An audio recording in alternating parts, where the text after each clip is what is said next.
Hell's Angel sees Waitress eating scraps on Christmas break. What he does next goes viral. It was Christmas Eve in a small, snow-dusted town where the diner lights flickered like distant stars. Inside, the clatter of plates and low hum of holiday music tried to mask the quiet ache of loneliness and hunger. Sarah, a 24-year-old waitress with tired eyes and a heart heavier than her apron, sat alone in the back booth during her break. She wasn't eating a meal. She was eating scraps, leftover fries, half a sandwich, a few bites of pie abandoned by customers who'd never know how much those crumbs meant to her. Her cheeks burned with shame, but her stomach growled louder than her pride. At home, her mother lay feverish in bed, medicine unpaid for, bills stacked like tombstones on the kitchen table. Christmas for Sarah wasn't carols and cocoa, it was survival. Outside, the wind howled, and then thunder rolled, not from the sky, but from the road.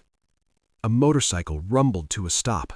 Out stepped Jack, a man built like a storm, leather vest stitched with the Hell's Angels patch, tattoos snaking up his arms, beard dusted with snow.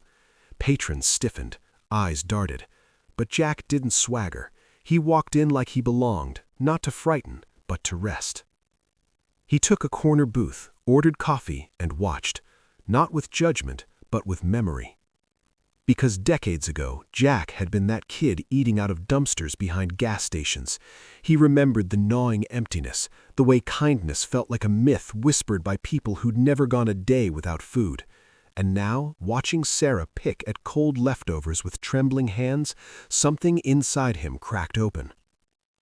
Without a word, Jack stood.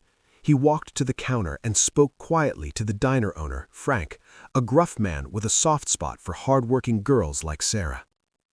"Give her a full plate," Jack said, nodding toward Sarah. "Hot turkey dinner, mashed potatoes, gravy, pie, the whole damn Christmas spread." Frank blinked. "She's on break." "She's starving," Jack replied, voice low but firm, "and she shouldn't have to feel ashamed for it." Then Jack did something even more unexpected. He returned to his booth, but turned his chair so his back faced Sarah. He gave her space, dignity, a moment to eat without eyes on her, without whispers or pity. When Sarah looked up and saw the steaming plate in front of her, tears welled. No one had noticed, no one had mocked. It was just there, like grace had slipped through the cracks of a broken world. But Jack wasn't done.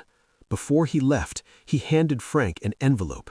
Inside was enough cash to cover rent for Sarah's apartment for the next month, and a note. Inside, a note. "Feed every waitress here free on Christmas Eve and day. On me." Then he vanished into the snow, engine roaring like a guardian angel taking flight. What happened next? A customer, moved by the quiet exchange, filmed part of it on her phone. She posted it online with the caption, "This Hell's Angel just restored my faith in humanity." Overnight, the video exploded. Millions watched, thousands shared. Donations poured in for Sarah's mom's medical bills. Local news covered the story. Strangers sent care packages, gift cards, handwritten letters saying, "You're not alone." Jack never sought credit.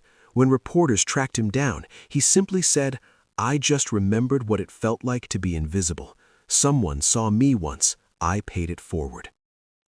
Months later, Sarah stood in a community kitchen on Christmas Eve, not as a waitress, but as a volunteer, ladling soup into bowls with a smile that finally reached her eyes. On the wall behind her hung a framed sign from the diner, scrawled in Jack's rough handwriting.